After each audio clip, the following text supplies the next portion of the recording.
Anthony, aujourd'hui, tu nous as tous dit d'attendre dimanche pour parler de Tyson What do you Fury. want to do to him in the Mais ring? concrètement, qu'est-ce que tu veux lui faire une fois sur le ring? Start fast. La même chose que d'habitude. Démarrer très fort, envoyer des coups puissants et explosifs. Et pour être honnête, j'ai envie de le finir.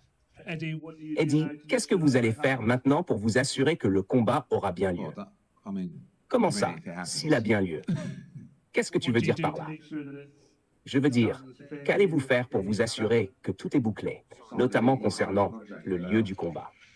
On a signé un contrat juridiquement contraignant il y a environ 3 mois. Si Turquie venait me voir demain en disant « Je veux finalement organiser le combat à New York », la réponse serait non. Clairement non. À moins qu'ils ne veuillent renégocier le contrat. Il y a une raison pour laquelle on rédige des contrats. Il y a une raison pour laquelle AJ s'entoure d'avocats. Il y a une raison pour laquelle lui et moi passons des heures à discuter de chaque détail afin de nous assurer que chaque décision est la bonne. Je pense qu'il est juste de dire que les deux camps ont fait des concessions. Mais sur un point, nous avons été catégoriques. Ce combat devait avoir lieu au Royaume-Uni.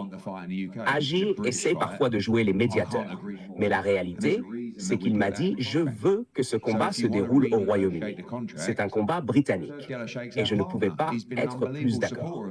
C'est précisément pour cette raison que cette clause figure dans le contrat. Alors, si quelqu'un veut renégocier le contrat, Turki Al-Alchik est notre partenaire. Il a été un soutien exceptionnel pour Anthony Joshua. Ce n'est pas comme à l'époque où il fallait négocier avec Frank Warren. À l'époque, on aurait pu en discuter, trouver un terrain d'entente. Mais aujourd'hui, la seule façon pour que ce combat ne se déroule pas en Angleterre, c'est qu'Anthony Joshua et moi soyons tous les deux d'accord. On respecte les contrats. L'accord est conclu, le combat est conclu, tout est signé. Signé, signé et signé. Oui, tout est signé. Et puis, soyons honnêtes. AJ choisit parfois ses mots avec un peu plus de diplomatie que moi. Mais la réalité est simple. Ce combat est destiné au public britannique. Franchement, le Madison Square Garden est une salle mythique, c'est vrai. Mais ce combat-là restera gravé dans l'histoire de toutes les générations. Je n'ai donc absolument rien à faire de plus. Le combat est signé. Le combat est officiellement conclu. Il ne nous reste plus qu'à voir ce que les prochaines semaines nous réservent. Anthony, félicitations pour cette victoire. J'ai parlé à Eddie après le combat, et il m'a dit que si le combat contre Tyson Fury n'avait finalement pas lieu au Royaume-Uni, cela aurait même un impact sur son héritage. Oui. Quand toutes ces discussions ont commencé, il n'a jamais été question d'un autre pays ou d'un autre lieu. Le plan était simple. Tu fais ton combat de retour, puis un autre combat. Et si tu remportes ces combats, tu affrontes Tyson Fury au Royaume-Uni. C'était aussi simple que ça. Pour moi, c'était Wembley. Je ne m'attendais pas à Tottenham ni au Principality Stadium, avec tout le respect que je leur dois. Quand on pense à un combat de cette ampleur, on pense à Wembley. C'était ça, le plan. Rien de plus. Honnêtement, travailler avec son excellence, travailler avec Matchroom, ça a toujours été très simple et très clair. Alors je ne sais pas d'où viennent toutes ces discussions sur d'autres destinations, de nouveaux lieux et tout le reste. Pour moi, c'était limpide.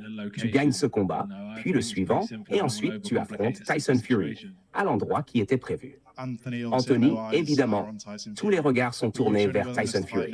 À l'inverse, Tyson Fury a déclaré que certains de ses boxeurs ne faisaient pas partie de sa génération et qu'ils n'étaient pas intéressés à les combattre. Est-ce que ça vous montre que vous êtes tous les deux à des étapes différentes de votre carrière? Personnellement, je trouve toujours ça étrange quand un combattant dit « Je ne veux pas affronter un tel parce qu'il n'est pas assez populaire » ou quelque chose dans ce genre. Après, chacun fait ce qu'il veut. Moi, je ne suis pas d'accord avec cette façon de penser, mais chacun son choix. Bonjour Anthony. Une question de la BBC pour vous et également pour Eddie. Après ce soir, envisageriez-vous de prendre un autre combat intermédiaire avant d'affronter Tyson Fury? Putain non, c'est beaucoup trop risqué. Ces combats, ce n'est pas une blague. Les gars qui montent sur le ring ne viennent pas pour faire de la figuration ou simplement me donner quelques rounds. Ils viennent pour gagner. Et ça, je l'ai appris à mes dépens. Maintenant, je dois encore élever mon niveau. Fini les conneries de combat de reprise ou d'échauffement et toutes ces discussions sur ce qu'il y aura ensuite. Je dois prendre chaque combat avec le plus grand sérieux. Alors maintenant, faisons avancer les choses. Je pense qu'il a raison à 100. Chaque combat comporte un danger. Dès la première cloche, Pranger est sorti pour chercher le KO. Il voulait finir le combat tout de suite. Il s'est peut-être un peu épuisé aussi, parce qu'il a probablement lancé plus de coups que dans n'importe quel autre combat de sa carrière. Mais ce sont des adversaires dangereux. Quelqu'un m'a demandé si c'était vraiment une bonne idée de prendre un gars qui comptait 20 victoires et 20 KO.